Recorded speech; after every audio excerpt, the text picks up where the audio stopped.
All right, guys, today we're going to be doing a little bit of a different format for this video. I'm going to be talking to you guys more so in an unedited way, just getting some things off my chest about things that I kind of ran into and my journey in getting into the gun world from starting the channel to where I'm at today, and kind of some of my biggest regrets and what I would change and what I can go back and what I would change as I evolved, and what I wish somebody had kind of told me, or if I had heard it out there, if I would have believed it. And hopefully, just this conversation can kind of help you guys not make those same mistakes I made. But before we get into all that and start talking about that, I just wanted to mention, if you guys do want to support the channel, right now Brownells is the biggest supporter of the channel. So if you guys have the means and you're looking to get something for yourself for Christmas or for anybody in your life, you could use bro code RDB10 and get you 10% off at brownells.com, any order of $150 or more, and it does support the channel when you guys use that discount code. So thank you so much for doing so, if you guys have the means to. And if you're interested in getting some merch, we do have some new shirt designs, hoodies on the website, rangedaybro.com.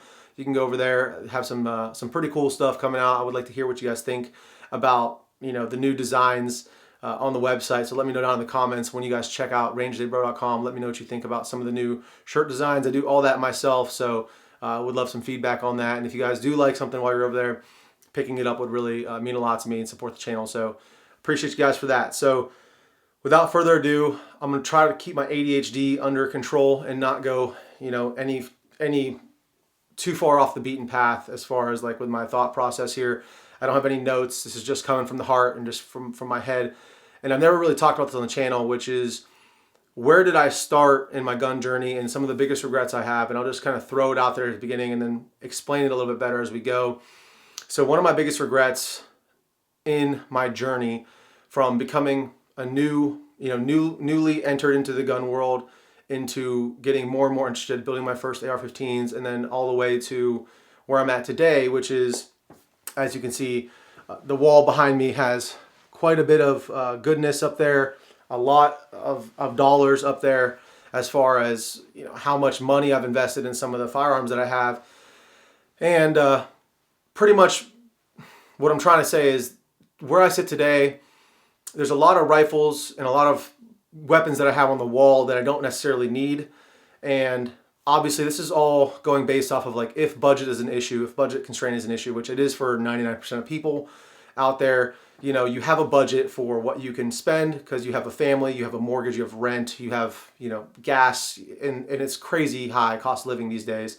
Here we sit in 2023. So where I sit today is, I wish that I hadn't bought as many firearms as I did, as quickly as I did. A lot of it was panic buying, a lot of it was hype buying, and here I am as a gun tuber. Like, I know I've bought into the hype, I've pushed the hype before, so I'm guilty of that.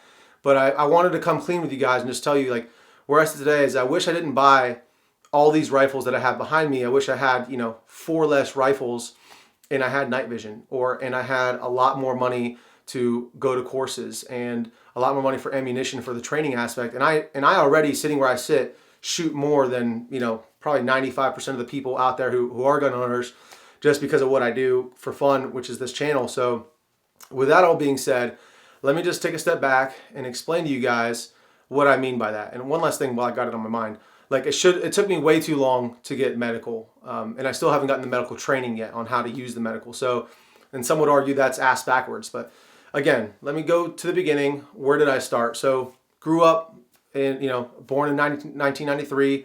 So I'm a millennial. I loved Call of Duty, loved Halo growing up, loved all those gun games, loved all the movies. I was a big gun enthusiast, and I played airsoft in high school and was really eager to get my first gun. The first gun I ever got was gifted to me.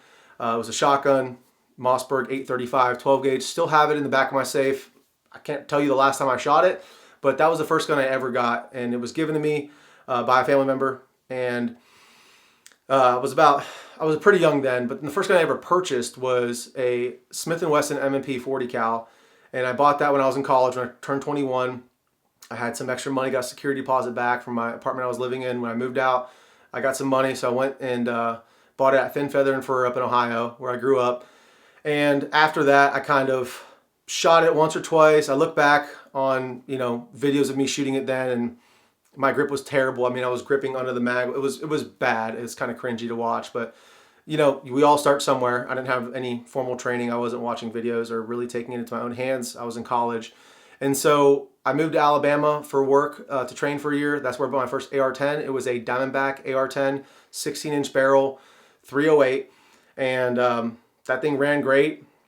Gave me no problems. Was a big fan of it. Put a Nikon, P308 scope on it, I believe it was. I can't remember what scope it was. Had a Nikon mount on it, I believe. And just so that's kind of where it all started. And then I moved to Texas back in 2018. And during that time, when I first moved to Texas, was when I really opened Pandora's box. The apartment complex I was living in, after a year in Dallas, there was a guy, former military, I think he was in the Army, and he kind of showed me the ropes on these different websites like Wing Tactical and like how to start, looking up Aero Precision. He built all his stuff on Aero Precision frames, uppers, lowers, handguards. And so he kind of showed me how to build or how to acquire the parts to then start building AR-15s. And that's kind of where it all started. Now here's something I'm not proud of. My first AR-15 was a 7.5-inch barrel 5.56 AR-15 on an Aero upper, lower, and their enhanced handguard. And I thought it was so cool. I didn't really know how kind of pointless that was at the time as far as, what barrel length does to velocity. And it wasn't until later that I learned that, and I actually eventually sold that rifle or pistol. It was an AR pistol at the time. And so yeah, then the next one was a little bit longer. I believe it was 12.5, and then so on and so forth. I started with the Aero Precisions. At one point, I bought a Palmetto State upper. It had the Geisley rail on it, but it was a Palmetto State barrel upper receiver. It was a great little upper, a 10.5-inch, and threw it on a lower with a folder on there. And, so I started, the whole point of what I'm trying to get at is I started with very affordable products. And obviously where I sit today, you look behind me, there's all of the, flexing on the pores stuff behind me. And that became kind of an obsession as I progressed. So just to recap, started like I think most shooters do. I was given a firearm as my first one, didn't do any training. Bought my first pistol, still didn't do any training. Bought my first AR-10, still didn't do any training. Or even when I say training, I mean like just training on my own, just training stance, training grip, training emergency mag reloads, things like that. So up until I moved to Dallas, I hadn't done any training whatsoever. And then when I started building AR-15s, when I started to really get into the mechanics, I really fell in love with how these things operated, and so I really wanted to build and build and build. And that's kind of where the channel originated from, that passion for building AR-15s. And I just did so much research, watching guys like Garand Thumb, watching guys like, just pretty much any gun tuber out there, 1911 Syndicate, to name a few, Hopfile, watched pretty much every gun tuber you could imagine, every day, all day. That's all I watched. I never watched cable, never watched movies. And so I became a really big fan of a lot of these guys. And I was like, you know what? And my background, just a little bit more about my background, is I started a video production company in college. And so I had the cameras, I had the editing skills, and I was like, you know what? I've kind of acquired a few cool items, and I thought I knew a lot more then than I realized that I know now. And I was like, I could kind of give some back to the community and kind of do some reviews on the stuff that I've purchased, because again, I was on a fixed budget. And when you have, X number of dollars to spend, you want to make sure you're buying a good product, because you can't just buy this product, and if you don't like it, just buy another one. So I kind of wanted to give back, and that's why I started the channel. My first video was on my Daniel Defense Mark 18 is the pistol I bought. It was the first video I ever did, and I love that thing. And I look back at that video and I'm like, gosh, I kind of cringe a little bit, because again, you don't know what you don't know at the time. I thought I knew something, and the more I've been into it, the more I've trained, the longer I've been around guys who actually know what they're talking about, the more I've realized I actually know nothing at all. And so I've been really humbled by the amount of knowledge and the amount of, the amount of skill and just the dedication that a lot of these guys, gun tubers or not, that I've met over the years, that just know what they're talking about. They're super into, whatever it is, precision shooting, they reload, they are just so much more advanced than I am. And so it's humbled me a lot, but it's also, giving me that motivation to keep going. But I started with some of the cheaper guns, and when I had those cheaper guns, I always looked up to the hype train and these more expensive guns and the flexing on the pores type stuff, because I was just watching gun tubers all day. I was on Instagram all day, and you see the sexy photos and the sexy new gun and you want it, right? It's just human nature. And it's a lot sexier and a lot more fun to buy the new cool gun than it is to buy 1,000 rounds of ammo. Even ammo is a bad example, because it is fun when you buy 1,000 rounds of ammo because you can go shoot that ammo, but things like plate carriers, things like medical, for instance, things like slings, like lights, like good optics, those things all took a backseat to the hype train that I wanted to get on. So I was starting out with Aero Precision, Palmetto State, and I was buying Holosun optics to put on them. And there's nothing wrong with that. So I guess what I'm trying to say is, let me just throw this out there, because I don't know where I'm kind of going with this, but there's a lot of guns that I would trade in today if I can get the money out of them that I put into them, which is the hard part about building a custom rifle, or buying a SCAR 17 and upgrading everything on it, is you're never going to get out what you got into it unless you're price gouging in a scenario where the laws are presidential elections are coming up. But I'm not that kind of guy. I'm not selling any guns to any random people. I'm selling them to friends and family, so I'm not going to gouge anybody. However, it's just like when you have a $6,000, $7,000 rifle, including the optic, the entire setup, you're never going to get out of that rifle what you put into it if you want to sell it, or if you want to, cash out that investment and invest it into something else like night vision, for instance, because night vision is very expensive. Now, I know I'm talking to a very small niche of the population when I'm talking about things like plate carriers, body armor, and night vision. However, it is, my true belief the Second Amendment is about preventing tyranny, foreign or domestic, and so that's something you need in order to do that. You need exactly what the military has. You need, which is a reason I believe that full auto should be completely legal. But with that all being said, where I sit today, there's a lot of guns I look at, not to say they're bad guns, but I bought into the hype, I purchased them, and then immediately, started upgrading them. And most of the time, those guns were not any better, or the margin of increased reliability or quality or accuracy, whatever it is so small compared to the price difference, which is so large. And all I'm trying to say is, if you can hold off on the hype train and get, obviously with budget being in mind, right? Because everyone's got a budget, no matter whether big or small. Most of us are in the medium budget category or small budget category because you have a family and things like that. So if you can hold off on the hype train and buying the next latest and greatest rifle, for instance, I'll give you an example. One rifle that I purchased, that I purchased, it was just immediately, it was an impulse buy. I wanted it and I bought it. Well, that's the Sig Spear LT. And again, is it that much better than what a Geissele URGI 11.5 could do? I don't know. I haven't shot the Geissele 11.5. Actually, I haven't even shot the Spear LT, but it's just sitting there. The point is, like, did I need that rifle? Absolutely not. I didn't need it. The reason it's still sitting there is because I'm going on like 4.5 months on a Form 1. So that's the reason you haven't seen a review on that rifle yet, or pistol right now. It's because the ATF's taking their good old time on a paper filed Form 1. We'll see how long that takes to come in. But again, I spent the money, spent like $2,500 right away. And that was money I could have put towards my night vision goggles or my helmet setup or something else I could have used, because again, I have a ton of rifles that can do exactly what that 11.5 can do. Can I say better? Like, no. The point is, shoot what you have. There's the difference between something like a Palmetto State Armory and something like a Daniel Defense or like a Geissele. In my opinion, if the materials all being, equivalent, Geissele is a little different because, cold hammer forged barrels, but I think a lot of Palmetto stuff has FN barrels, which is cold hammer forged, chrome lined, is going to be the quality control. And Palmetto State's cranking out a lot of rifles, and I don't think that they have the same quality control. But if you shoot that rifle and you know it works, and you've put 1,000 or 2,000 or 5,000 rounds through it, what is the performance improvement you're going to get to going to something like a Geissele? And I'm being hypocritical because, again, I do the same exact thing. I'm giving you guys advice, and I should take my own advice, and I am. A lot more recently I am. Obviously, the channel's helping out by getting larger. So thank you guys for every like and comment and subscription, because that helps to put me on the map for these bigger companies like Springfield, who recently sent me the Prodigy. However, again, if you shoot your stuff and you know it works, I mean, you don't need to go out and fork out the money for a rifle that does the exact same thing.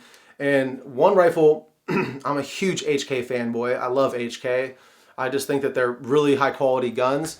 But one rifle that I don't shoot at all, and you notice it doesn't have an optic on it behind me, is the HK MR556. That rifle, 16 and a half inch barrel, super thick barrel, but it's a super heavy gun, and it's very front heavy because of the short stroke gas piston system. And what does it do better than any of my DI guns? I mean, I have my SPR up here, my Mark 12, modernized Mark 12. It's just an 18-inch OpSync profile barrel with the OCM5 on it. That gun is an absolute tack driver, and it weighs less. Although it is 2 inches longer of barrel, it weighs less. Even with the can on there, the front end is I haven't weighed it, but it feels as heavy as the HK without a can on it. So that's a rifle I paid, $3,800 for, put a Geissele rail on it, upgraded it, and I don't ever shoot it because it is so much heavier in the front end. I bought into the hype. I hyped myself. I was like, gotta have it, right? And then it just sits there because, again, and if I wanted to sell it, I would never get out what I have in it. So that's another good example that I have. And I know I made a video about this in the past, like stop buying guns, invest in training. And I talk about it in my videos. More recently, I've talked about, hey, do you need this? No, if you have some, if you have something else that does it, this close of a difference, it's not the Arrow, it's the Indian.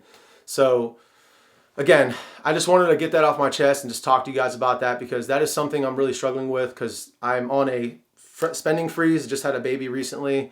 And so we're super blessed for that. Obviously, I'm very grateful, but the budget for buying things just got cut way, way down because I have different priorities now. And so here I'm sitting on a bunch of these rifles, and I can only carry one at a time. I know I hate that saying because nobody should tell you how many guns you should have. Like, it's based off your budget. What I'm trying to say is plan it a little bit better than I did. And there's levels to it, right? Most of you guys aren't going to be where I'm at. Some of you probably maybe past me, right? But I think the vast majority of people are a couple steps behind in this progression. I just got really fast tracked because the way I am, I get very obsessed and fixated on things. And when I want something, I'm very determined to get it, and I'll work as hard as I need to get it. However, and so I started all this training when I moved to Texas in 2018. That's kind of when it all started. And a lot of the rifles I purchased, another good example, the Arsenal SAM 7 series of AK or Bulgarian style AK pattern rifles. I know they're not truly AKs. However, milled receiver AKs, they're heavy and they're expensive. I spent like $2,200 on one. The next week I bought another. Again, because in the media at the time, they were talking about banning the import of so-called assault rifles. And so what I do, I panic bought two $2,200 AKs, and I'm not balling like that, guys. I was putting them on my credit card, and then I would just do whatever I needed and work extra to pay them off. And thankfully today I sit here debt-free. But that took a lot of time, and I was digging myself holes, and then I would have anxiety about trying to pay those cards off.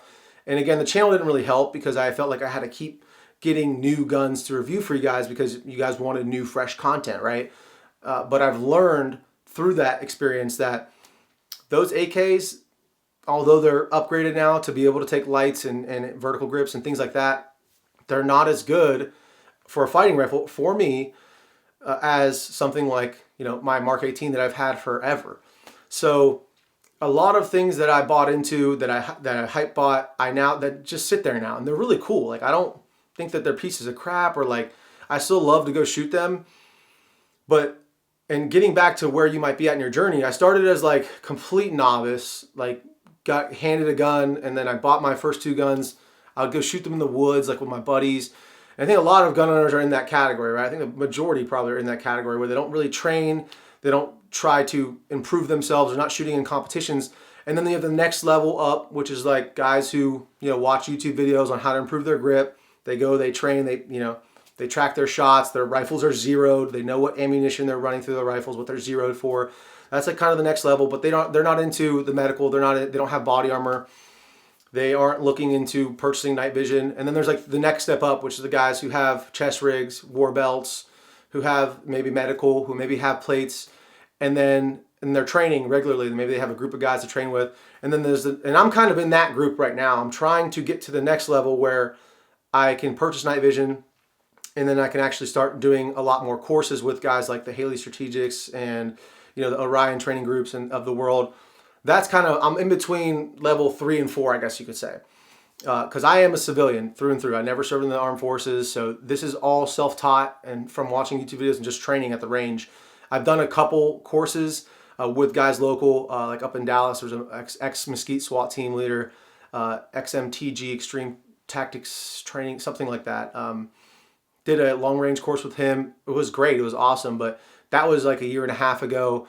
And so again, I'm really trying to prioritize training, and I want to bring you guys more of the training aspect to the channel than like the gizmos and gadgets. Because once again, if you have a decent rifle, if you have a good optic on it, if you have a good light on it, in a sling, I mean, that's all you really need. The rest is going to be the shooter. So yeah, just wanted to get that off my chest, tell you guys about that, because no matter where you're at in that progression, we should all be striving, in my belief, to be able to uphold freedom. And in order to do so, you got to be trained like the military's trained. And so today in 2023, we have a bunch of really cool guys who've actually, done the work overseas and been trained, whether by special forces or whatever division of the military or SWAT or whatever it is. They have that experience and they're willing to train civilians, which is really cool. And the industry as a whole, I think, is moving that direction.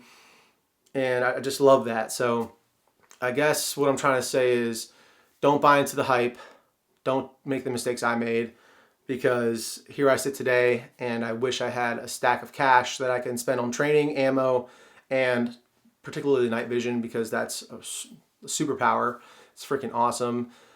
And I don't have that, but I'm sitting in front of a wall full of guns that are really awesome. They're really great. I don't regret, I would never wish I didn't have them and didn't have the money, but it's just like, I wish I would have planned it better, and I would have had somebody look me in the eye and say, hey, bro, like, you're going to want these other skills before you get all these guns. And it's not as fun. It's just not as fun. It's so much fun when you pick up a new gun. It's like this rush of energy, and then all your old guns are dead to you. It's like you don't even want to touch these old rifles. That kind of all changed recently when I bought this URGI, and here I am talking about not stop buying stuff.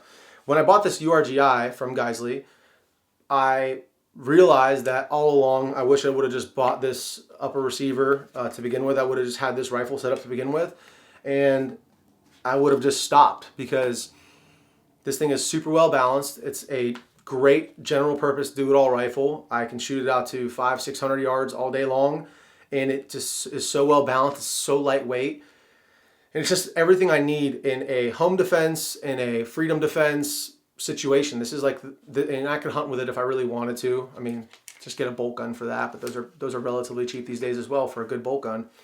But I wish I would have just bought this one rifle and then bought an Attacker 1.8 on it, piggybacked an RMR. I got my Surefire on here, but I would love a Vampire and a Maul. I mean, Maul, again, that's flexing. That's a little Gucci. You don't need a Maul. You just need some IR, like a Holosun will probably do for what most of us are doing out there for 100 yards and in, unless you have some kind of clip-on night vision device. I really don't think you need that throw of illumination, but again, getting into the weeds here.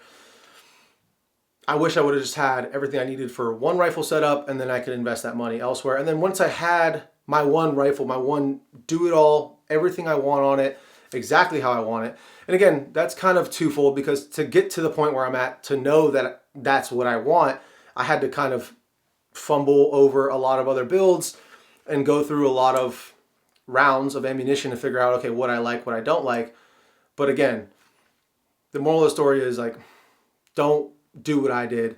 Get everything you want on one rifle the way you want it set up. And then once you have that, and once you have the training, and once you have the experience, which I'm not saying there's an end to that. The path to mastery is a never-ending path. So you should always be training. But once you've got a plate carrier, you got medical, you got your one rifle set up the way you want it, you have a war belt, you have a great, good, reliable sidearm. Glocks are great. That's what I run mostly is my Glock 17 or my Glock 19X. And once you have all that, then, then if you have the extra money, go ahead and buy that AUG or buy that, HKMR 5.56, whatever it is that you want, if you have the extra cash. But again, just knowing what I know now, I kind of wish I had night vision instead of all this shit back here. And not every single one, obviously, but There's a couple that I just don't ever shoot. I'm like, I don't know. It's like kind of like sitting here waiting for, trying to save money as best as I can. But again, the economy's trash, and the prices are only going up for all these products. So that's pretty much it, guys. Thank you for staying to the end of the video. Again, a little bit of a different format today, but I appreciate you guys staying. Again, if you want to support the channel, Brownells RDB10 or RangeDayBro.com for some merch. Until next time, stay safe, stay dangerous. RangeDayBro, out.